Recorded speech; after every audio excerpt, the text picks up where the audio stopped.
வணக்கம். நீங்கள் பார்க்குற இந்த வெங்காயம் பார்த்தீங்கன்னா 1 கிலோவுக்கு மேலே இருக்கும். இந்த வெங்காயத்துடைய விலை எவ்வளோ தெரியுங்களா? ஜஸ்ட் 10 ரூபாங்க. 1 கிலோ வெங்காயம் 10 ரூபா. மார்க்கெட்டில் பார்த்தீங்கன்னா இதனோட விலை குறைஞ்சபட்சம் 25லேருந்து 30 ரூபா 1 கிலோ போயிட்டுருக்கு. ஆனால் இதை நான் ஆன்லைனில் ஜஸ்ட் 1 கிலோ 10 ரூபாய்க்கு வாங்கினேன். அது மட்டும் இல்லைங்க, கேரட், பீன்ஸ் போன்ற பல காய்கறிகள் 1/4 கிலோ 1/2 கிலோ ஜஸ்ட் 10 ரூபாய்க்கு தராங்க.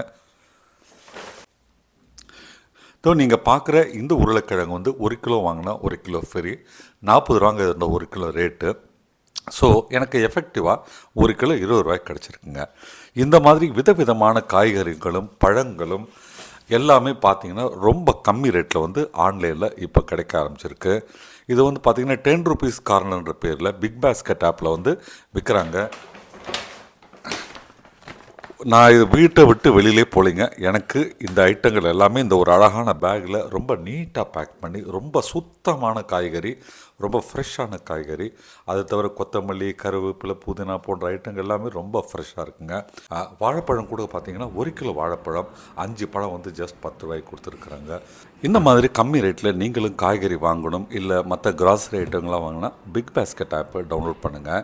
10 ரூபா கார்னர் போட்டிருக்கோம். அதுக்கு போனீங்கன்னா எல்லா விதமான காய்கறிகளும் வெறும் 10 ரூபாய்க்கு கிடைக்குங்க. பழங்களும் 10 ரூபாய்க்கு கிடைக்கும்.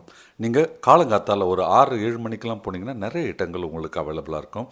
நேரம் ஆக ஆக அந்த ஒரு 10 ரூபா கார்னரில் இருக்கிற பொருட்கள் எண்ணிக்கை, அதாவது நம்பர் ஆஃப் ஐட்டம்ஸ் குறையிறதுக்கு வாய்ப்பு இருக்குது.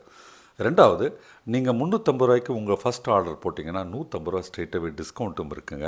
அதனால் வேறு ஏதாவது பெரிய ப்ராடக்ட் மாதிரி உங்களுக்கு நீங்கள் பர்ச்சேஸ் பண்ண நினச்சிங்கன்னா அதுவுமே 150 ரூபா டிஸ்கவுண்ட்டில் நீங்கள் பிக் பாஸ்கெட்டில் வாங்கலாம்.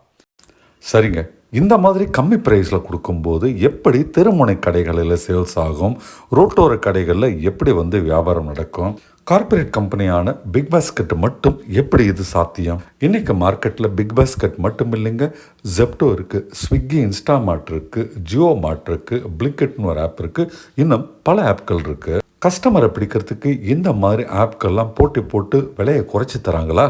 இல்லைங்க. இதற்கு எல்லாத்துக்கும் பின்னால் ஒரு பெரிய சீக்ரெட் இருக்குங்க. அந்த சீக்ரெட் என்னென்னா, ஒரு முறை நம்ம கஸ்டமர்ஸ் அந்த ஆப்பை டவுன்லோட் பண்ணும்போதும் நம்ம எல்லா டீட்டெயிலும் அவங்க கையில் கிடைக்கிறதாங்க அந்த டாப் சீக்ரெட். இன்றைக்கி உலகத்தில் அதிகமாக விலை விற்கிறது தங்கமோ அல்லது பிட்காயினோ இல்லைங்க, டேட்டாங்க. மக்களை பற்றிய டேட்டா தாங்க எந்த ஒரு கம்பெனிக்கும் டிஜிட்டல் கோல்டு அசட்டாக இருக்குது. எந்த கம்பெனிக்கிட்ட மக்களை பற்றிய டேட்டா, அதாவது கஸ்டமர்ஸ் டேட்டா அதிகமாக இருக்கோ அவங்க தாங்க மார்க்கெட்டில் கிங்காக இருக்கிறாங்க. இன்றைக்கி பார்த்தீங்கன்னா புதுசாக நிறைய கம்பெனிஸ் வந்துக்கிட்டே இருக்குங்க. ஏஐ டெக்னாலஜிக்கு எக்கச்சக்க கம்பெனிஸ் உள்ளே வந்திருக்கிறாங்க. இன்றைக்கி உலகம் முழுக்கவே தொடங்கப்படுகின்ற டெக்னாலஜி கம்பெனிஸ் பார்த்திங்கன்னா மக்களுடைய டேட்டாவை நம்பி தான் இருக்கிறாங்க.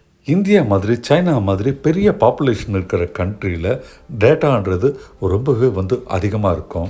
எந்த கார்ப்பரேட் கம்பெனி இந்தியாவில் அதிகபட்ச டேட்டா வச்சுருக்காங்களோ அவங்க தாங்க இன்றைக்கி உலகத்தில் கிங்காக இருக்கிறாங்க. டெக்னோ கம்பெனிஸ் எல்லாமே அவங்கக்கிட்டேருந்து டேட்டா வாங்குறாங்க. அந்த டேட்டாவை பயன்படுத்தி தான் இன்றைக்கி பலவித விளம்பரங்கள் உங்களை நோக்கி வர்றது. நிறைய டெக் கம்பெனிஸ் எல்லாமே உங்கள் டேட்டாவை யூஸ் பண்ணி உங்களை வேறு விதமான ஆப்ஸில், அதாவது இன்ஸ்டாகிராம், யூடியூப், ஃபேஸ்புக் மாதிரி ஆப்பில் உங்களை டார்கெட் பண்ணுறாங்க. இன்றைக்கி கன்சியூமர் இன்ஃபர்மேஷன்றது ஒரு பெரிய கோல்டு மைனாக இருக்கிறதுனால எல்லா காமர்ஸ் ஆப்ஸும் போட்டி போட்டுக்கிட்டு கம்மி விலையில் பொருளை கொடுக்குறேன்னு சொல்லி கஸ்டமருடைய இன்ஃபர்மேஷனை கேதர் பண்ணி புதுசாக தினந்தோறும் உருவாகிற கம்பெனிஸ்க்கு அவங்க அந்த டேட்டாவை கொடுத்துக்கிட்டே இருக்கிறாங்க. இது முதல் பர்பஸ் தாங்க. ரெண்டாவது பர்பஸ் என்னான்ட்டு இப்போ பார்ப்போம். புதுசாக ஆரம்பிக்கிற எல்லா கம்பெனிக்கும் ரொம்பவே முக்கியமானது கேபிட்டல். இன்றைக்கி உலகம் முழுக்க பல பெரிய ஃபினான்ஷியல் கம்பெனிஸ் இந்தியன் மார்க்கெட்டில் ஷேர் மார்க்கெட்டில் இன்வெஸ்ட் பண்ணுறாங்க. அது மட்டும் இல்லைங்க, ரொம்ப ஸ்ட்ராங்கான ஸ்டார்ட் அப் கம்பெனிஸ்க்கும் நல்ல ஒரு க்ரோத் இருக்கிற கம்பெனிஸ்க்கும் அவங்க இன்வெஸ்ட்மெண்ட் பண்ணுறதுக்கு தயாராக இருக்கிறாங்க. அந்த மாதிரி ஃபாரின் இன்ஸ்டிடியூஷனல் இன்வெஸ்டர்ஸ் கிட்ட நம்ம டேட்டாவை கொடுத்து இவ்வளோ லட்சம் கஸ்டமர்ஸ் இல்லை இத்தனை கோடி கஸ்டமர்ஸ் எங்ககிட்ட இருக்காங்க, இவங்கெல்லாம் எங்கள் லாயல் கஸ்டமர்ஸ்ன்னு காண்பிச்சு அவங்க கிட்டேருந்து கேபிட்டல் வாங்கிறதுக்காக நம்ம டேட்டா, அதாவது கஸ்டமர் ஆகிய நம்ம டேட்டா அவர்களுக்கு காண்பிக்கப்படுகின்றது. ஒரு பெரிய லெவலில் கஸ்டமர் டேட்டா பேஸ் இருக்கிற ஒரு கம்பெனிக்கு எந்த ஒரு இன்ஸ்டிடியூஷனல் இன்வெஸ்டரும் இன்வெஸ்ட் பண்ணுறதுக்கு தயாராகவே இருக்கிறாங்க. மூணாவது பார்த்தீங்கன்னா ஷேர் மார்க்கெட்டில் ஐபிஓ என சொல்லப்படும் இனிஷியல் பப்ளிக் ஆஃபருக்காக போகிறது. நீங்கள் பார்த்தீங்கன்னா ஒரு 5 வருஷத்துக்கு முன்னே ஆரம்பித்த ஒரு கம்பெனி, அதுவும் சின்னதாக ஆரம்பித்த கம்பெனி, இன்றைக்கி பல ஆயிரம் சேல்ஸ் நடக்குதுன்னு சொல்லி ஷேர் மார்க்கெட்டில் ஐபிஓ லான்ச் பண்ணுறாங்க. அந்த மாதிரி கம்பெனியில் ஸ்மால் இன்வெஸ்டர்ஸ் எனப்படும் சிறு முதலீட்டாளர்கள் முதல் பெரும் முதலீட்டாளர்கள் வரை எல்லாருமே இன்வெஸ்ட் பண்ணுறாங்க. ஆரம்பிக்கும் போது சில லட்சங்களே இன்வெஸ்ட் பண்ணி ஆரம்பித்த அந்த கம்பெனியுடைய ப்ரொமோட்டர்ஸ்க்கு திடீர்னு பல ஆயிரம் கோடி வந்து ஷேர் மார்க்கெட் மூலமாக வரும்போது அவங்க தங்களுடைய ஷேர்ஸை விற்று பல ஆயிரம் கோடி சம்பாதிச்சுட்டு அவங்க அந்த கம்பெனிலேருந்து வெளியேறுகிறாங்க. அந்த கம்பெனியுடைய கணக்கு புத்தகங்களை படித்து பார்த்தா தெரியும், அதில் 1008 ஓட்டைகள் இருக்கும். அது மட்டும் இல்லை, அந்த கம்பெனி ஆக்சுவலாக லாஸே பண்ணிக்கிட்டு இருக்கோம். ஆனால் கஸ்டமர்களாகிய நம்ம டேட்டாவை அவங்க மார்க்கெட்டுக்கு காண்பிச்சு இத்தனை ஆயிரம் அல்லது இத்தனை கோடி கஸ்டமர்ஸ் எங்ககிட்ட இருக்காங்க, கம்பெனி வந்து ஃப்யூச்சரில் சூப்பராக வரும்ன்ட்டு அந்த டேட்டாவை காமிச்சு ப்ரமோட்டர்ஸ் வந்து அந்த ஷேர்ஸ் எல்லாம் மார்க்கெட்டில் டம்ப் பண்ணிவிட்டு நிறைய சம்பாதிச்சுட்டு மார்க்கெட் விட்டு வெளில போயிடுறாங்க.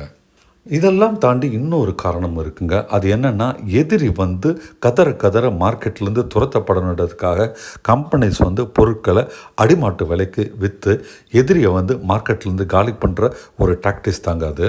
எந்த கம்பெனிக்கிட்ட கேஷ் அதிகமாக இருக்கோ அவங்க மார்க்கெட்டில் இந்த மாதிரி கம்மி ரேட்டில் அவங்க ப்ராடக்டில் டம்ப் பண்ணி எதிரியை காலி பண்ணிடுறாங்க. அவங்களுடைய கம்பெனியும் ஒரு கட்டத்தில் வாங்கி கம்பெனி குரோத்தை டபுள் ஆக்குறாங்க. இப்படி தான் நீங்கள் பலவிதமான அமல்கமேஷனை மார்க்கெட்டில் பார்த்துக்கிட்டே இருக்கிறீங்க. இன்னும் பல காரணங்களுக்காக தான் காமர்ஸ் போன்ற கம்பெனி எல்லாமே பார்த்தீங்கன்னா மார்க்கெட்டில் அடிமாட்டு விலைக்கு அவங்க பொருட்களை ஆன்லைனில் விற்கிறது. சரிப்பா, கஸ்டமராக எனக்கு ரொம்ப கம்மி ரேட்டில் பொருட்கள் கிடைக்குது, நான் ஏன்பா மற்றதை பற்றி கவலைப்படணும்னு நீங்கள் நினைக்கிறீங்களா? நம்மளுக்கெல்லாம் நேரடி பாதிப்பு இல்லாட்டியும் மறைமுக பாதிப்பு இருக்குது. ஏன்னா நம்ம எல்லா டேட்டாவும் மார்க்கெட்டுக்கு போயிட்டு ஒரு கட்டத்தில் டார்க் நெட் என சொல்லப்படும் பேட் இன்டர்நெட் டீமுக்கு போகுதுங்க. அந்த டார்க் நெட் ஆட்கள் நம்மக்கிட்டே ஸ்கேம் பண்ண ட்ரை பண்ணுறாங்க. ஏன்னா நம்ம டேட்டா அவங்கக்கிட்ட ரெடியாக இருக்குது. நம்முடைய ஃபோன் நம்பர், நம்ம பேங்க் டீட்டெயில், நம்முடைய ஆதார் நம்பர், நம்முடைய பேன் நம்பர்ட்டு எல்லாமே நம்ம ஒரிஜினல் காமர்ஸ் கம்பெனிகிட்ட கொடுத்தோம் இல்லைங்களா, அது டார்க் நெட்டை போயிட்டு நம்மளே வந்து இன்டைரக்டாக அஃபெக்ட் பண்ண ஆரம்பிக்குதுங்க.